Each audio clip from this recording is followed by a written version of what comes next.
Hello and welcome to Let's Talk with John Kane and Shawnee Rice. I've got my guest in studio. I've got Lance Gums joining us in studio. But let me, before we get into kind of the craziness that we're actually going to talk about, let me do a few things. First, I want to thank all of you who came out last week. In spite of the rain, you guys made it out and you trudged through to the Brooklyn Commons to come out and watch us screen Wind River. Powerful film. Look, I've seen it 4 times and I got overcome once again talking about missing and murdered Indigenous women. It's one of those things that, you know, every time you see it, it play out over and over again, these kinds of conditions, it is overwhelming. So the film was great. We had some great conversation. Not a big crowd, but we do this every month. The last Thursday of every month, we do screen a film. We bring in maybe a musical guest or a speaker. We do something along those lines, and that's what we did last week. So I want to thank you guys for coming out. Let's see. Hey, I want to remind people that this show is actually a podcast. I take this show and I put it up on with my podcast associated with my show from back home, which is Let's Talk Native. So if you search Let's Talk Native podcast, this show will show up on there too. So be aware that you can not only catch us in the archives of WBAI, you can catch it as a podcast as a part of the Let's Talk Native podcast. We also take the live stream video of this show, which we're streaming here on live stream right now, on various group pages, including our group page associated with this show, Let's Talk with John Kane.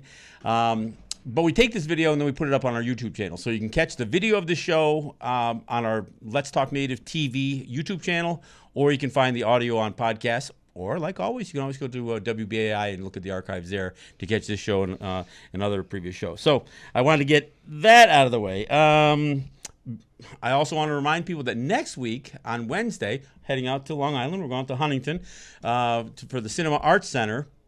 We are screening Drunktown's Finest, which is an incredible film by Sidney Freeland. She tackles a variety of issues, everything from coming of age to the battle with substance abuse, transgender issues. It is Pride Month after all. And of course, the whole adoption and identity problem that Native people have faced, both through residential schools, foster care, and adoption systems in the United States. So she tackles all of that in this great film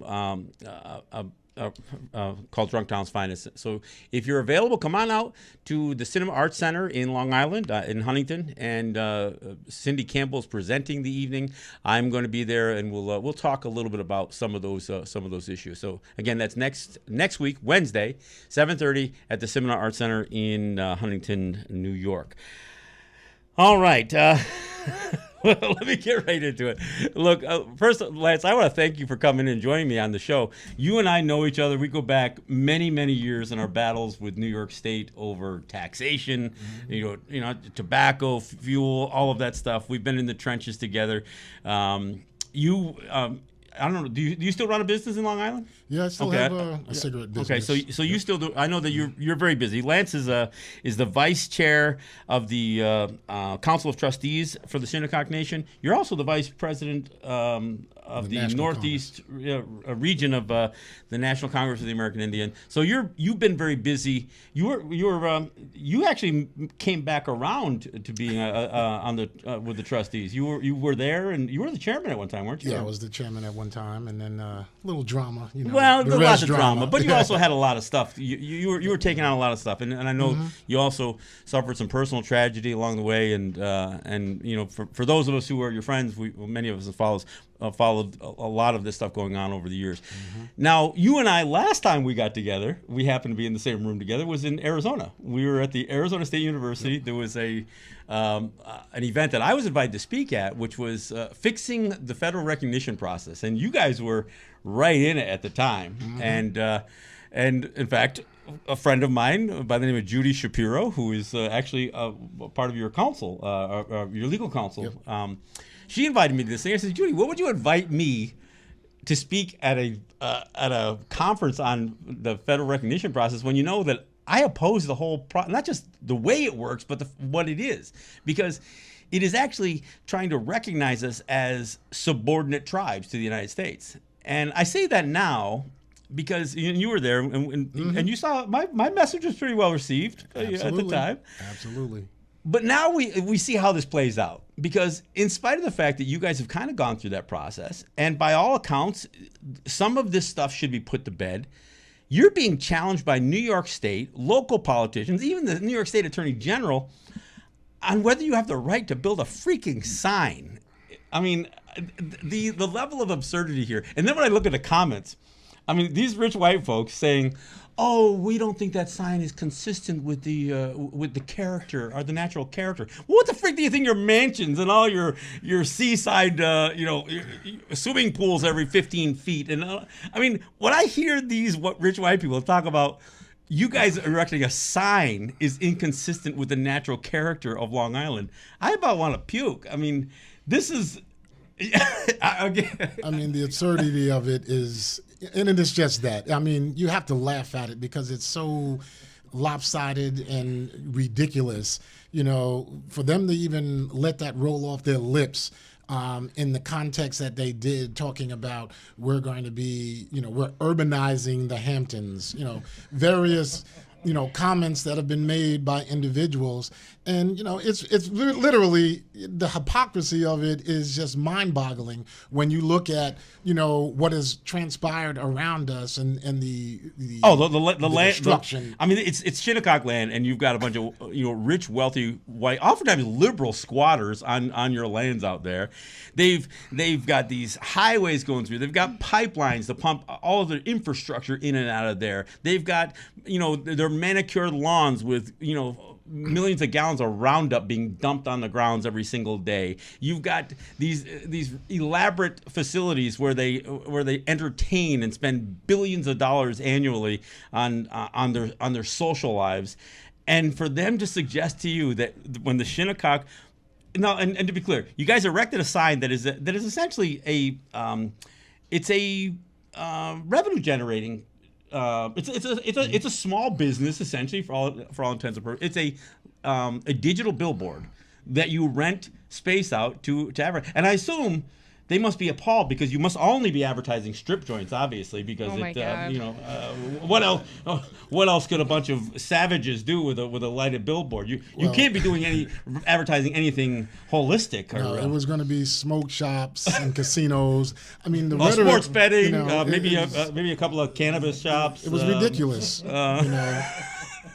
I mean, the things that were said was, the cannabis definitely was in there. Yeah, you got to throw everything you could possibly spin negatively and say that's what they're going to advertise on those signs.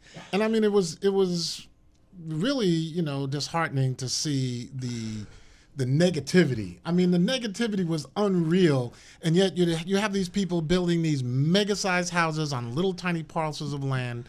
No farther than a quarter mile down the road from us is this giant cell tower that towers over the trees, and it's got these antennas on it, making it look like a little spaceship hovering over the trees, and they're talking about our sign is going to be a blight on the community, and it's going to lower the real estate values of the homes, and it's going to, it's and watch, it'll be realtors advertising on your side. Yeah.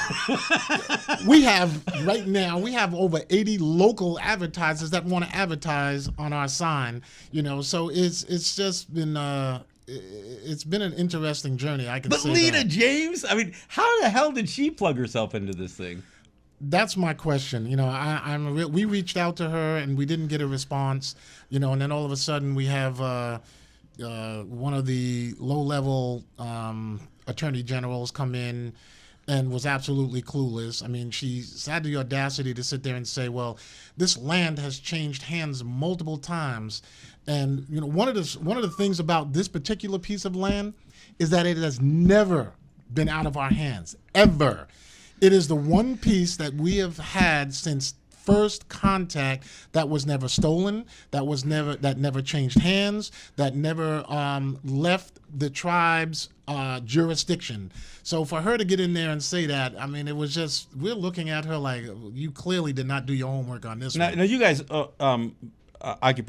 possess property that run from that the Sunrise Highway, that US 27 down past Montauk Highway and right to the waterfront at some point. It actually goes north. It's the south side of Montauk Highway. We have about 5 acres, and then going north towards the Peconic Bay, we have another 80 plus acres, and that land has never been out of tribal control, tribal jurisdiction. It has never been touched, and it is the only piece, if you Google it, it is the only piece where there is no development. You got houses on the right side, houses on the left side. There is no development in there, and so for them to say, the town supervisor, we were in a meeting, and he said, well,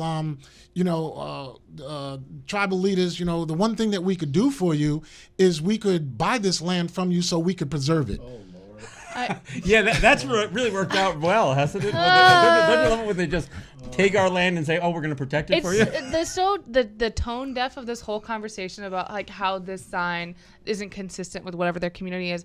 What is the Hamptons known for? Partying. Party, drugs, like bad, super questionable things happening at parties, underage rape, kids. cocaine. Exactly. All of the above. So a sign is going to like put, that's.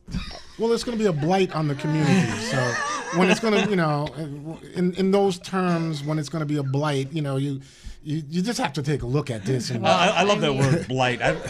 God forbid. Well, yeah. It happens to rhyme with white, but we won't even get in there. But privilege. I mean, the crazy part is, look, I thought I heard it all when I looked at what the Ramapo were going through. I mean, when you consider what those white people are trying to stop these guys from even gathering, even parking a car near their lands. I mean, but then when I saw this, I'm thinking, you have got to be freaking kidding me. I mean, for one thing, there is no precedent throughout the state where our lands, which are separate from the state hasn't been able to impose their building codes or any restrictions on what we do. Now, I think we're pretty tasteful and conscious about what we do on our lands. We aren't. I mean, we don't have strip clubs on our territories. We don't have, we've got smoke shops, but you know what? They're selling cigarettes at every bodega in New York City, for crying out loud. Yeah, they're going to strangle a guy like Eric Garner if he upsets that business. But the absurdity of the state, not only local politicians, but all the way up again to Lita James, the New York State Attorney General, trying to weigh in on this thing. And here she was. I mean, here everybody was expecting, okay, a person of color is going to be. And wait, what did she say? She's actually the state attorney general's weighing in on this too. They actually issued an injunction or a temporary injunction. They got a TRO on us. Restraining order, trying to stop them. You guys do have the sign up and it is functioning right now. We did not turn both it sides off. Or just one side? It's on the south side, but both screens are on it. We have stopped construction. Well, actually, let me rephrase that. We didn't stop construction on the north side. The equipment had not arrived yet. Yeah. So it makes it look like we stopped. You're held up because of but it's not because logistics. Of the TRO. Yeah. It was because the equipment just wasn't there. But going back to when we were in court last Friday, and the Attorney General says, this came from the governor's office on down. So, and I'm kind of surprised at that because I had a long talk with the governor. He came out. We were on the boat that went out into the Shinnecock Bay where they're dumping the remains of the Tappan Zee Bridge out there to create, new reefs. And we had a long great new reefs. Yeah, create new reefs. I saw one of them sailing down the Hudson on the way down here, actually. Yeah. So, they're dumping that out there in right off of our coastline. And, one of the things that we talked about, though, was our community, and the neglect of our community, especially being, in the Hamptons. I mean, let's call it what it is. It's lifestyles of the rich and famous out there. Yep. And when you have 60% of our people below the poverty level, that's unacceptable for me as a tribal leader or for any of us as tribal leaders to witness that while you go right down, no farther than even right off the edge of our community, our territory, and you've got mega mansions, multi-million-dollar homes. You guys must almost be a blight on their community. Technically, we are. I mean, we're oh man, and the crazy part is you do something to try to generate revenue that look, it's not going to solve the problem, but for these guys to attack you, to create an enterprise that is going to at least throw some money into the Shinnecock coffers. they're gonna.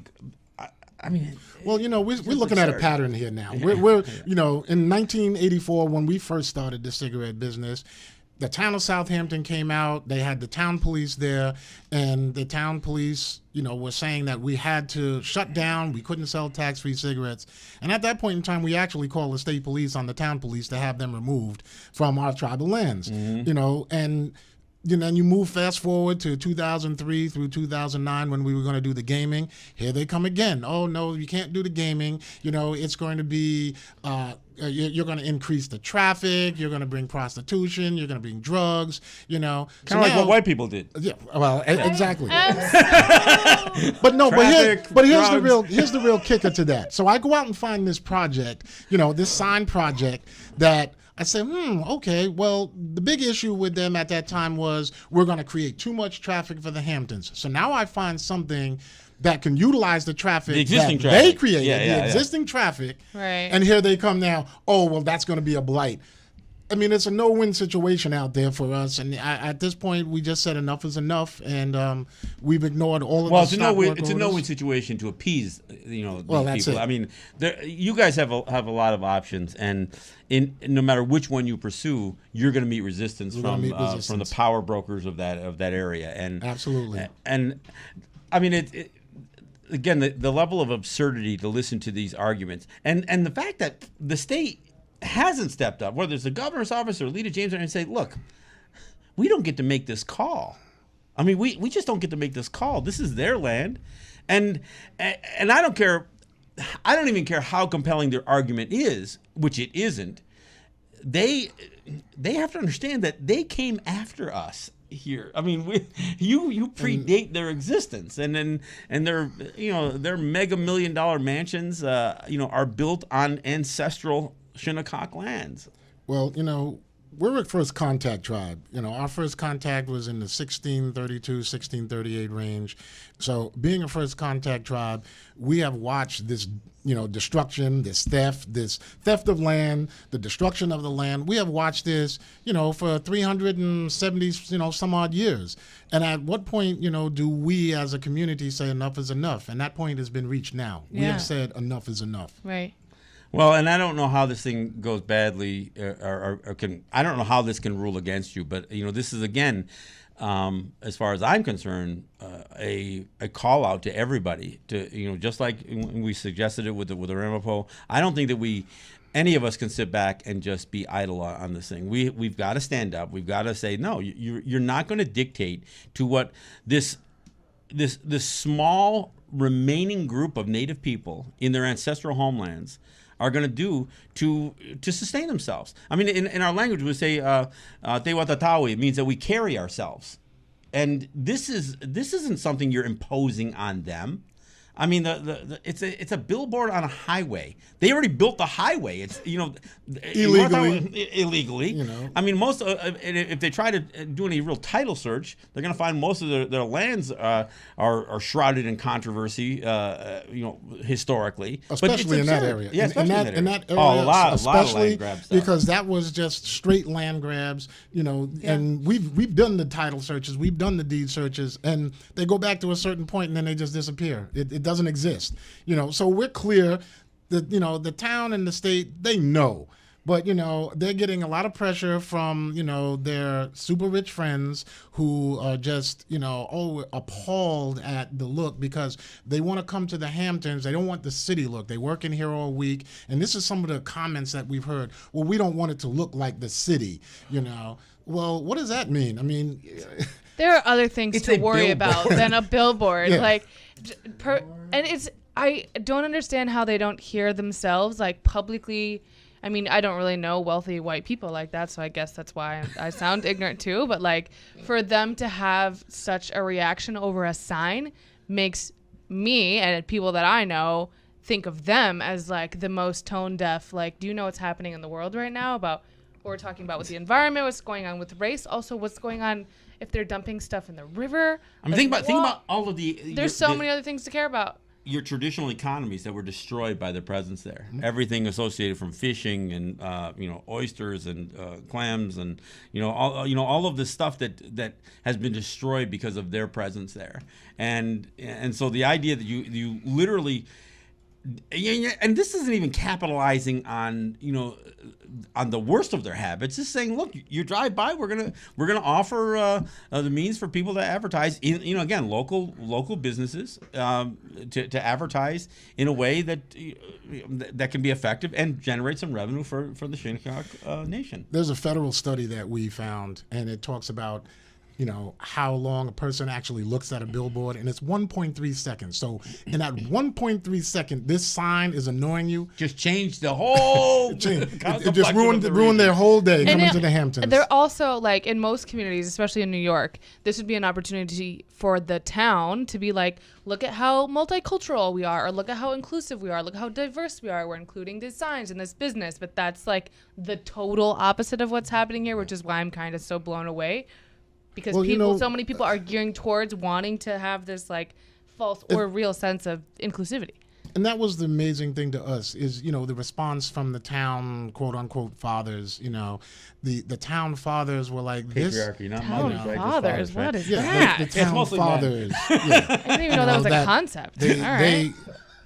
They believe that, as long as we're the good little Indians that stay in our corner and don't create any controversy or don't do anything, then it's okay. Don't shine a light on yourselves. They are right with us. Oh, yes, we love our little Indians, but as soon as we step out of that proverbial corner, there's a problem. Right. And, we're witnessing this now, in a number of ways, especially with these comments, that some of the outlandish comments, like, well, go back to the reservation. Well, go back to the reservation. Why don't you go back to the country where you come from? Get off our territory. Yeah.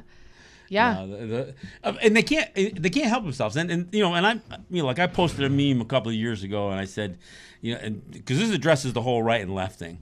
Racism isn't a right thing; it's a white thing. And so even these wealthy white people, whether they're liberals, whether they're Democrats, whether they're independents, it isn't just the right-wing Republicans. These aren't just MAGA hat-wearing Trump guys saying this stuff. And, we've had our own battles with Andrew Cuomo and others over some of the racist comments that come out of guys like a Democratic governor or a Democratic mayor in Niagara Falls over trying to squeeze the Senecas for gaming revenue. And when we hear a white man say, well, the Seneca's got a history of breaking agreements.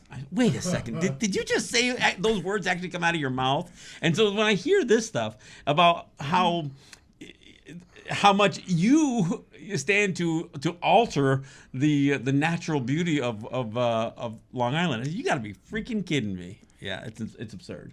I mean, for anybody that's traveled out there, you see trees, dead trees, our sign. But as soon as you get into Southampton, it's nothing but stores, signs, all kind of stuff that can't possibly be aesthetically pleasing to anyone. Right.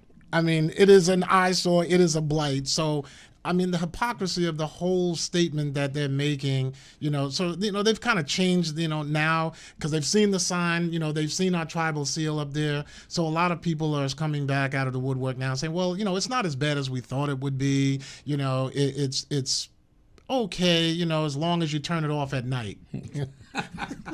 Oh yeah, then they get into the whole light pollution thing that you're somehow you're going to damage the environment with this thing. I forgot what they call it.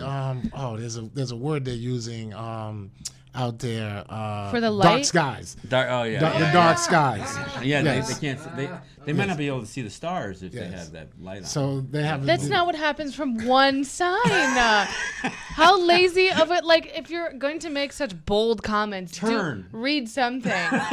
Read about how this works. But you go down the road a little bit farther from our sign, and there's this golf range out there that's open like for half the night with these big bright lights shining. You can see the lights all the way from our res. You can see the sky lit up.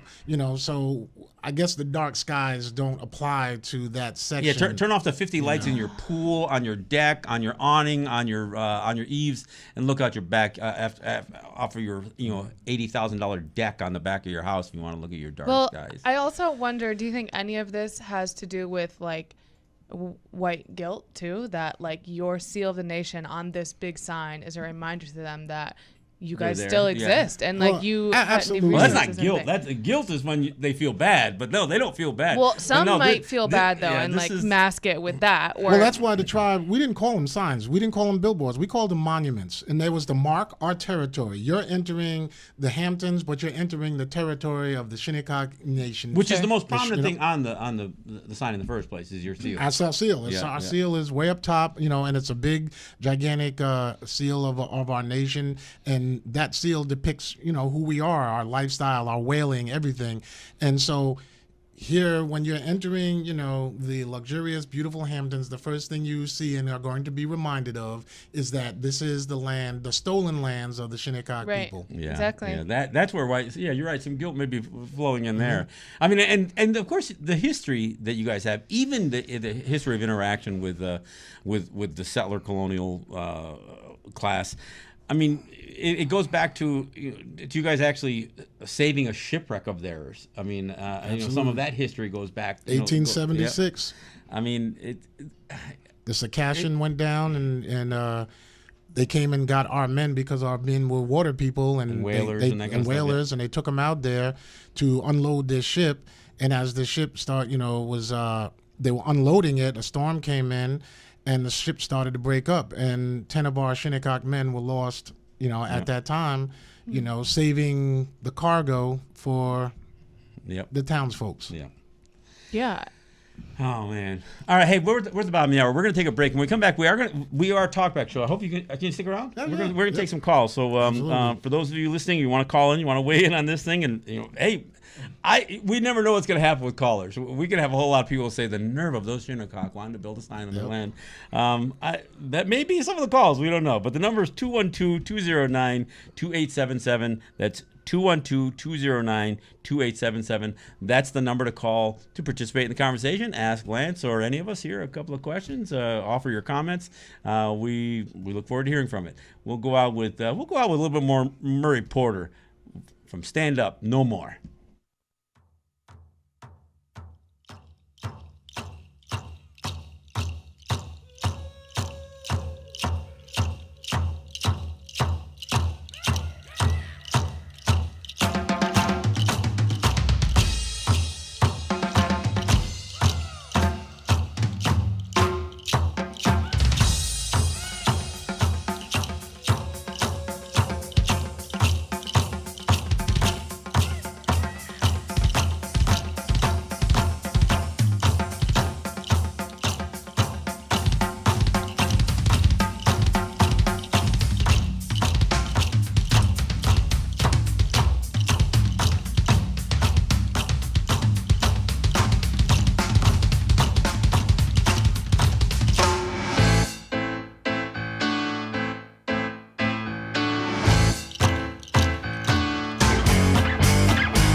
this is our land. We won't be idle anymore.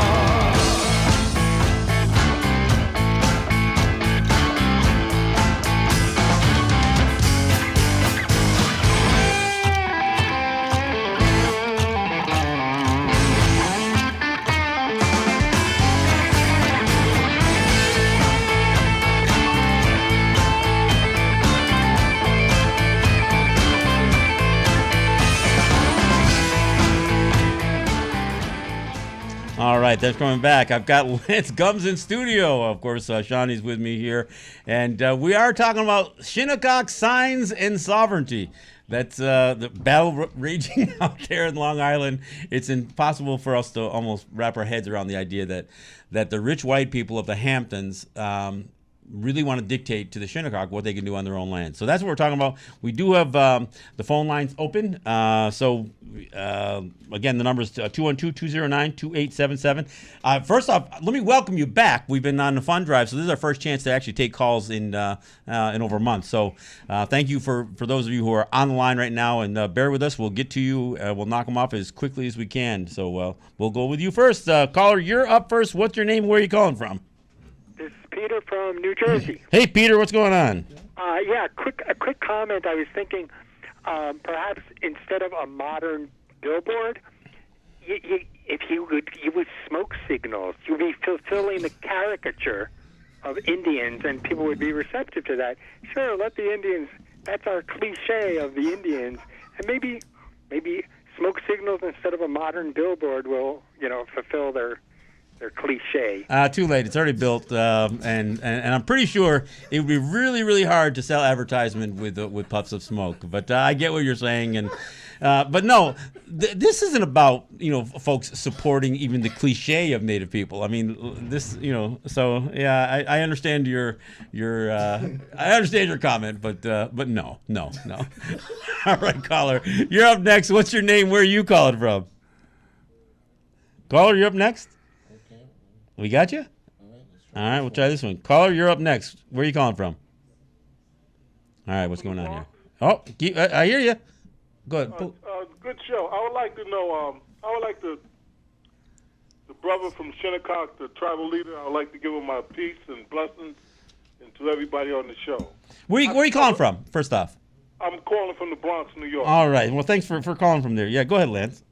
And Charles. All right, Charles.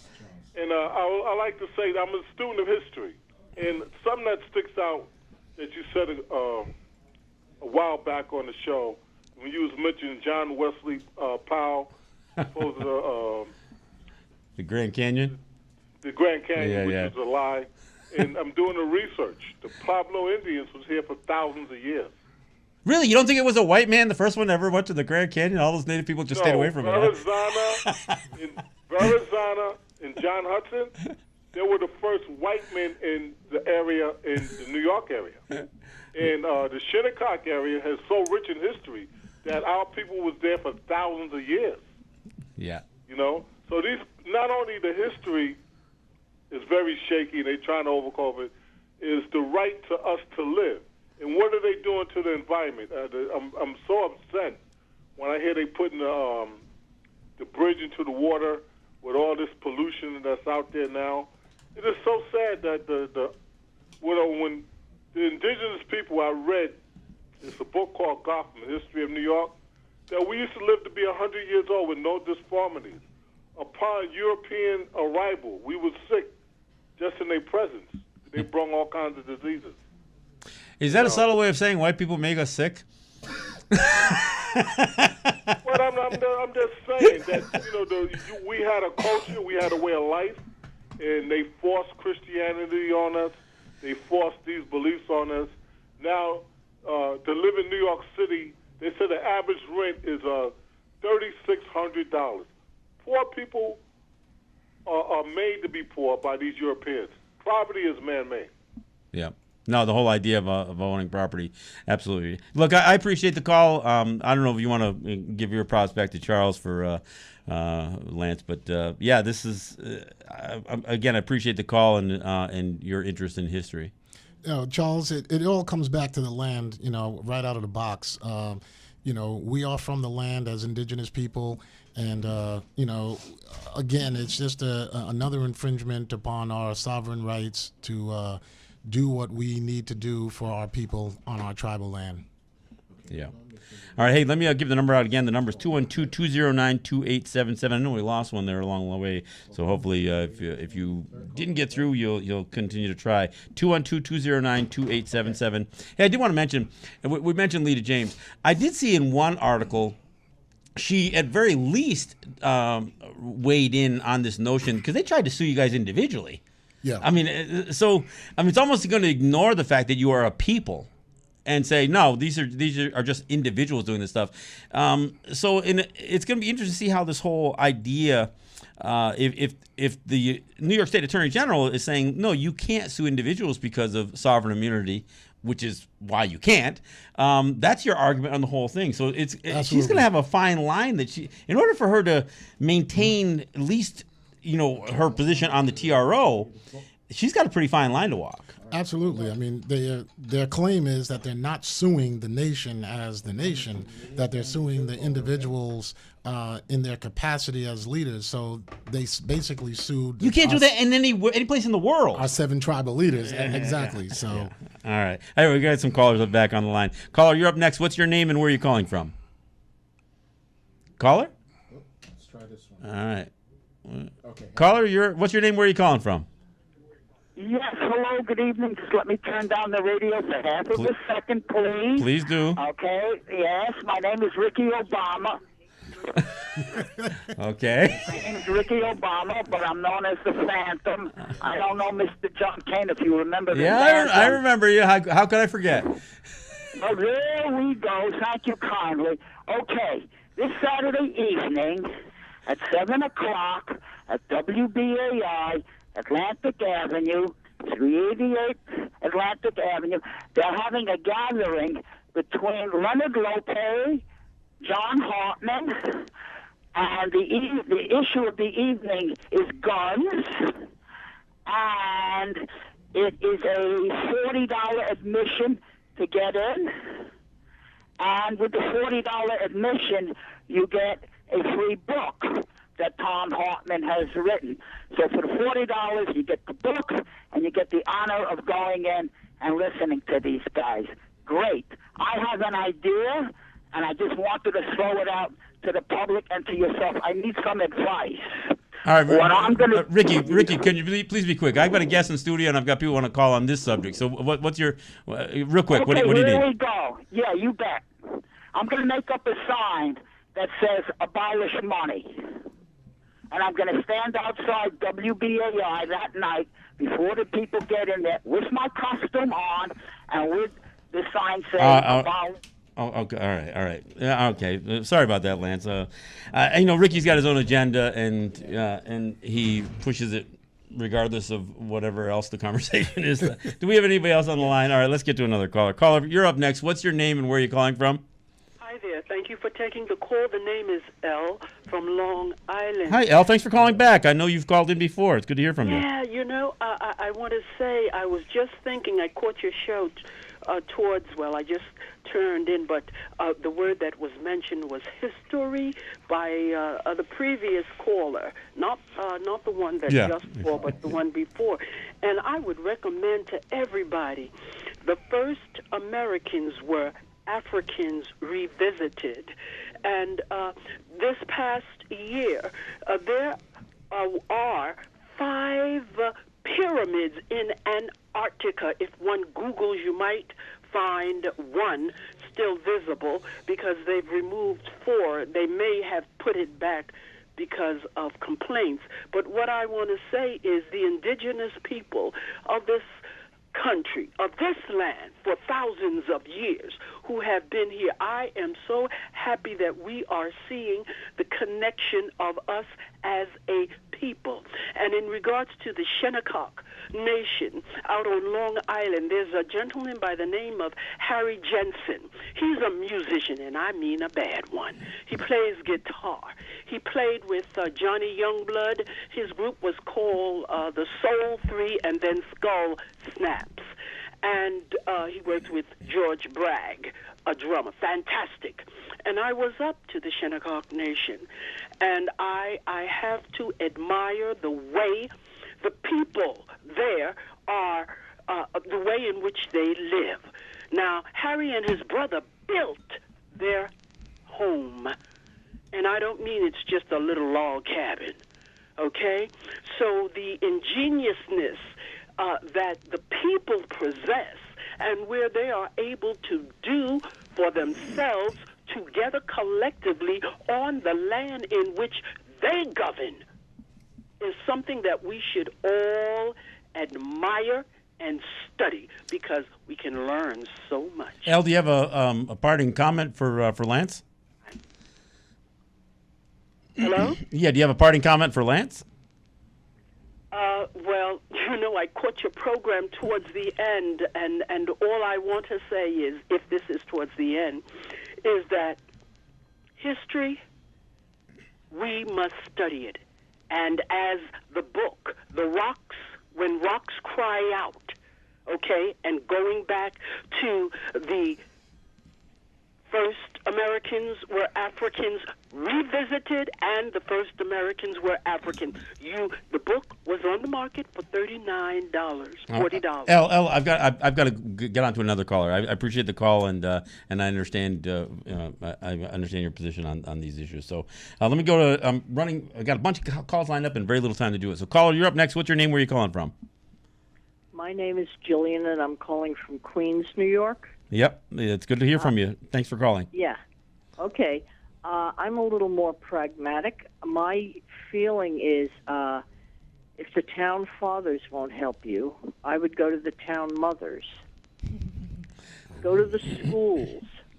Begin to develop other avenues of power, because there are many sources of power. The town fathers are only one of them. Absolutely. Don't take no for an answer. Get the kids to work with you, because all children, all American children, study Indians, are much more interested in the First Peoples than their parents are. Do you know what I mean? Mm-hmm. Go and develop other power sources. As I say, try the schools where they are learning about Indians. Julian, thanks for that. I hate to rush you, but we're almost out of time, and I'm trying to get through as many callers. But I appreciate that suggestion. Although I do want to mention, you guys aren't asking for help. You're not asking. You're trying to say no. Don't tell us what to do on our land. So simple as that. But I think what her point is solid, that perhaps you need to employ some of the other voices to tamp down some of the resistance you're hearing from. No, I get what you're saying. Yeah. In terms of support, and the support mechanism. We're not getting it from the town fathers, but obviously, there are other mechanisms for support, and she's suggesting that you go to the also mothers. I mean, I'm really glad that I saw Decolonize This Place that was there and talking about it, because they have a great community of people who will come out, and that we don't need to ask for help, rather, but are just willing to support. All right, let's see if we can get a couple more calls in here before we run out of time. Caller, you're up next. What's your name? Where are you calling from? Oh, this is Nunku Leko. I'm calling from Harlem, and I just wanted to say that I visited the Shinnecock Nation One Festival, and what impressed me was the determination and the closeness that I noted. And there used to be a sister on BAI. She was a Shinnecock sister and she would come on. She was very analytical, very very beautiful sister. And now I see that the struggle still continues, but self-determination does win. The consistency. So I thank you for that. Well, I agree with you. Persistence overcomes resistance every time, and we're there. So thank you for that comment. All right, thank you from Harlem. All right, let me see. Maybe we'll get one more caller here. Caller, you're up next and probably last. What's your name and where are you calling from? Hi, my name is Zan. I'm calling from Brooklyn. All right, thanks for calling. And I hope the Shinnecocks get a good lawyer. I mean, it just seems ridiculous what they're going through. It's absolutely pathetic. Unfortunately, my little quick comment is slightly off topic. It's related to the origins of people, and I just saw this on the internet a day or two ago at, I think it's phys.org, PHYS, which is a science-oriented site, and it was something about some milk teeth they found in Siberia that seemed to relate to the DNA of people who were Native Americans, and it was like the oldest one they found so far. I think you might find it interesting, and I just wanted to throw that out. Yeah, I just saw a story about that, and actually they determined that they did find human remains of a people that they say probably don't exist anymore, and that it was a very distinct group of people from Siberia. I don't know if it's the same ones or not, but people can get obsessed with this idea of origins and where, trying to put a stake in the ground and say this is the singular place where people came from, and indigenous people don't have that. We have stories. We have stories associated with creation stories, yeah. but they're metaphorical. They're about trying to teach a lesson about where we come from, not just physically, but where we come from culturally, and I think people get lost in all that. Everybody's trying to say, well, we all came from here, or we all came from there, and that's not one of the things that I obsess over. Although it's interesting to study some of this stuff, but I think trying to come up with conclusions or making a conclusion first and then trying to gather facts to support that conclusion, it's not exactly real science when you do it that way. Lance, I want to thank you for coming in and talking about this. You and I will stay in touch, so we'll see how this thing goes down the road. When you do reach that place and time that you do a call out, I'll work in my area to get some people to come down and support what you guys are standing for. And I think it's really, I agree with Shawnee. These white people got to hear themselves. They got to understand how absurd it is, how absurd their comments are. And I people hate to hear it, but it's racist. I mean, you can't get past it. I'm going to speak at a conference that talks about black and Native people and our connection out in Pittsburgh in a couple of weeks, and I wanted to do my bit on the doctrine of discovery, because that really gets to the point where the church should play a role in both encouraging slavery and genocide, and a whole lot of other crimes associated with those things. And that's the common ground, regardless of where black people and Native people are going in terms of how much we are working on a strategy of decolonization, and other people, oppressed people, are working for civil rights. There's a difference between civil rights and human rights. Oftentimes, civil society is dehumanizing. We're trying to bring the humanity back to our people, not just this notion of a white version of civilization. So this is kind of where our paths kind of they come close together and then they separate a little bit. So I wish you luck in this battle. You do have a good lawyer. Judy Shapiro is she's one of the best. Unfortunately, good lawyers sometimes aren't enough. We've got to make the argument. And if I can leave you with one thing, one of the things that always gets left out of these conversations is, I think, in spite of the weakness of the UN Declaration on the Rights of Indigenous Peoples, we need to cite the article specifically, and people have to be more aware that there is an international declaration. There's an international protocol associated with what is only the minimum standard for survival and dignity of indigenous peoples. And when these people are confronted with this stuff, they have to understand that you are violating what all the nations of the world have agreed to as that minimum standard. You can't even meet the minimum standard as you guys live in your affluence and your opulence. But just bringing that up, United States was one of the last to sign on for that. Not only one of the last states, they voted against it in 2007. Yeah. So, and they've only kind of signed on marginally. But that doesn't change the fact that the international community, the General Assembly, passed it. Absolutely. Lance, I want to thank you again for coming in. Also, make sure to tell people where they can keep track of the story and where they can learn more and how they can get involved and stuff. Absolutely. It's we have our webpage set up. We have our Facebook pages set up. So they can go on there. Right now, we're trying to set up a defense fund page as well. through PayPal. So we're looking at, Great. we've had so many people that have reached out to try to Good. support and Yeah. help. So, it's going to be a battle. And we'll link you it know. on my pages as well. And by all means, share what you can on mine. But you and I will stay in Absolutely. contact. So you can find it on the Shinnecock page. Lance is on Facebook as well, as I am with Let's Talk and Let's Talk Native. So you can look for information there as well. Again, thank you guys for listening. Thanks to callers for calling in. And we'll see you next week. This is John Kane with Johnny Rice. And this is Let's Talk.